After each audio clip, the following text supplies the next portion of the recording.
Hey, welcome to another video from Skinny Medic. I have another after action medical report video for you guys. This one's a little bit different because I know the guy. This is Scott from Kentucky Ballistics. He posted on his Instagram page and YouTube channel that he was involved in an accident at his range involving his .50 caliber that exploded and super scary. Could have killed him. If that thing would have exploded on me, 170 pounds, it probably would have cut me in half. Scott's a big dude. So super thankful that he's alive and able to tell his story. So I wanted to use his story to help you guys and to kind of help with the after action medical report. I do appreciate SDI, Sonoran Desert Institute, for sponsoring this video.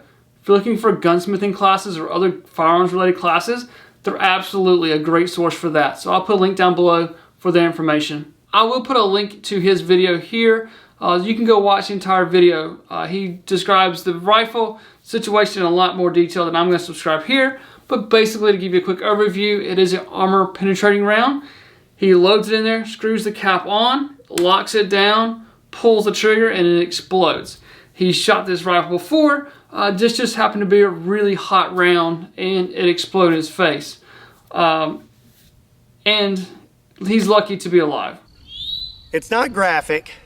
All the graphic stuff happened after the fact, and I'm going to tell you all about that, but I am going to show you what happened just so you can see what happened to me that day.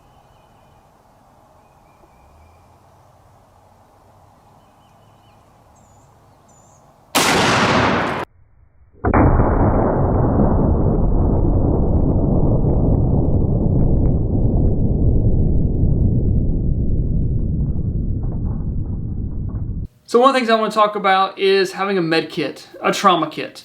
This isn't like a boo-boo kit. This is a legit trauma kit. It should be really close by. Scott even says in his video that he knows he could have bled to death in 30 seconds if he doesn't get his bleeding stopped. He hit the carotid artery, so he could bleed out super quick. He goes unconscious. So having a med kit really close. I like having a med kit on me, but if you don't, have it really close.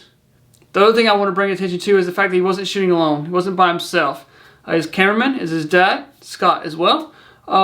Probably saved his life having someone else there. If he'd been by himself, may have been a different outcome. So one thing he talks about in the video here is that the end cap, you screw it on, and it popped off. It hits him in the safety glasses. Now, he still ended up with some facial fractures around his eye. This would require surgery, but could have been really bad. He has safety glasses on, which help protect him a little bit. But even in the video, he talks about like when he first went down, that he was blind. You couldn't really see that he was in shock. So there again, having a cameraman, his dad, actually, because Scott's in shock, he hits the ground. I was like, oh my gosh. His dad comes over and says, you have a hole in your neck. And his dad sticks his thumb in his neck and stops the bleeding. And is able to tell Scott, his dad's name's Scott, he's Scott, it's really confusing there, sorry. But it says, hey, stick your thumb in here. So he puts his thumb, closes his neck down, and is able to control bleeding. After I had plugged the hole, I applied extreme pressure, pinched my head down into my hand, and made a run for the truck. Man, huge. That is big time. So on this channel, we talk about the March algorithm. Massive bleeding, airway, respiratory, circulation, and heat loss. So first thing is we got to keep all the red stuff on the inside. So massive bleeding. We can't really do anything in the box, okay? We seal the box up. But we can wound pack junctional areas like the shoulders, armpits, pelvis, things like that. We put tourniquets on arms and legs. So this injury gets him in the carotid artery, comes down. So we know we have massive bleeding. So gauze, like compressed gauze, Celox, combat gauze, absolutely would work. If you can't wound pack it just because of where it's at, you can hold direct pressure there with the gauze. This is going to start the clotting cascade. So if you hold pressure with a hemostatic agent, lots of pressure, you're going to start where clots are building up and they work their way down.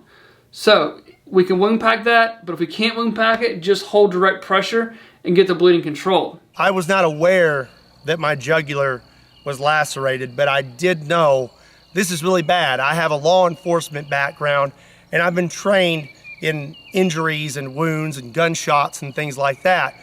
And I know very well that if you get hit in the neck, It's not good because you can't tourniquet a neck. After I had plugged the hole, I applied extreme pressure, pinched my head down into my hand, and made a run for the truck. The other thing I like here is the fact that he started booking it to the hospital. Because if you call 911 and say, I've had an accident in my range, my .50 caliber just blew up in my face, I'm bleeding really bad, they're going to send the cops because they think someone shot you with your .50 cal. EMS is going to stage because I do not want to get shot by your .50 cal, so I'm going to stage.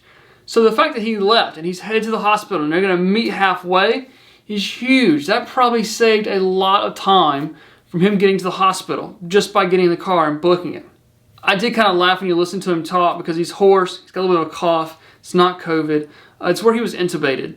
Your vocal cords are super sensitive, so when you put a breathing tube down there, they swell, they get really irritated, so you can have that cough, sore throat, kind of that raspy voice for 6 months after surgery. So how would I treat him as a paramedic? Well, let's get the bleeding stopped. Hemostatic agent, Celox combat gauze here, direct pressure, wound pack it if I'm able to, but at least hold good solid direct pressure, keep all the red stuff on the inside.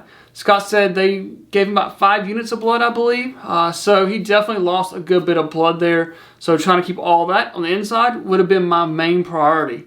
He says he's awake and talking, so really wouldn't worry about his airway. Respiratory, would have loved to listen to his lung sounds to see if I had decreased lung sounds because it traveled down. Like, did I hear decreased lung sounds? Do I need to put a needle in his chest for decompression? Things like that. Do another secondary sweep to make sure I didn't miss anything. And then cover him with a blanket, turn the heat on in the truck, and get him warm because he's probably going into shock. So that's how I would have treated him. I think he did a great job. Put a thumb in it. He has a t-shirt that's going to say that on there. I've already ordered one. So let's put a thumb in it. So got the t-shirt ordered. I think he did a great job. He controlled massive bleeding. He stayed alive, which is the priority, and got to the hospital, got to surgery as quick as possible. So super thankful that he's alive. He's doing well. So hope this video helps kind of use his circumstance to maybe help one of you guys. So I appreciate the support. You never know when you'll be the first responder. Remember, you need the right gear and the right training. Long story short, I shouldn't be standing here. I should be 6 foot under, and if it wasn't for God, I wouldn't be talking to you right now.